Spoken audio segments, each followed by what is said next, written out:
Hello students, as was mentioned in the shorts video, today we are going to start with the most important and interesting questions from the mole concept. Let's hit it off. The mass of magnesium required to produce 220 ml of hydrogen gas on STP on reaction with dilute HCl. Now this question involves two concepts here. One is mole concept, another is limiting reagent. So when I have magnesium, when it is reacting with HCl gas, dilute HCl it is, right? So it should be producing your MgCl2 and hydrogen gas. Let's balance the reaction. Now the question is very clearly telling us it is in excess. So according to our limiting reagent concept, what is limiting reagent? That reagent which limits the product formation. That is called limiting reagent. Since they themselves are mentioned, this is in excess and this is my limiting reagent. According to the ratio, if we see, we are able to very clearly see that 1 mole of magnesium gives me 1 mole of hydrogen. As I told you in the last class, mole is directly proportional to volume occupied by gas at STP. Since I understand 1 mole of magnesium should give me 1 mole of hydrogen, and this 1 mole of hydrogen will occupy 22.4 liters. Here what have you been provided?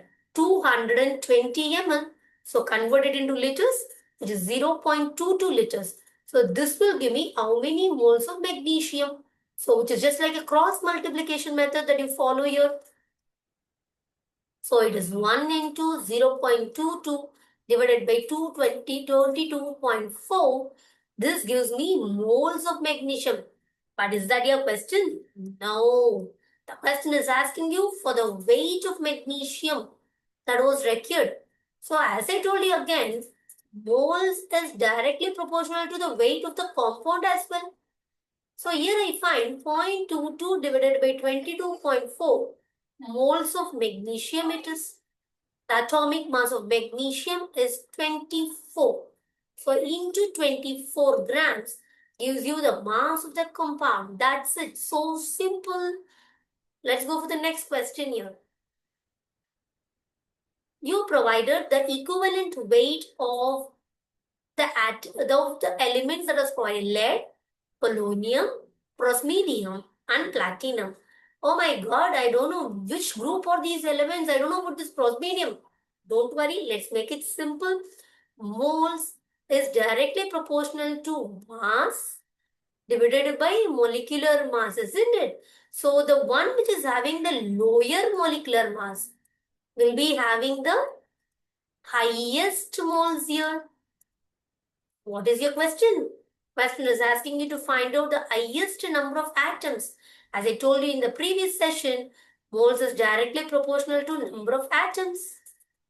So the one which is having the lowest molecular mass should be the one which is having the highest moles here. Should be the one which should have the highest number of atoms here. Prosmedium belongs to your third group, or which is called as 3A, and followed by you have platinum, which comes from nickel family, which belongs to 10th group, followed by you have lead here, which comes from carbon family, 14th group, and the last we are having polonium here, which comes from oxygen family, the 16th group.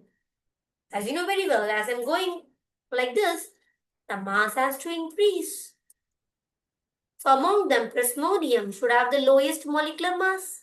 Since prosmodium has the lowest molecular mass, it should have the highest moles. Highest moles should have the more number of atoms. The answer is prosmodium here. The last question for the session. 1 gram of hydrogen has same number of molecules as in, again the same concept. Moles is directly proportional to number of molecules.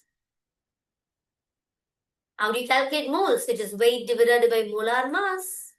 For hydrogen, they have given you 1 as a weight, and since it is H2, we know hydrogen atomic mass is 1, H2 it is 2. So the mole here is 1 by 2. Among them, check which is going to have 1 by 2 value here. Look at here, 14 grams of nitrogen. Nitrogen, the atomic mass is 14. Since it is HN2, it has to be 28. So its mole here is 14 divided by 28, which is 1 by 2. So this is also having the same number of moles. The same is the number of moles, same will be the number of molecule. And that's it for the session today. Bye.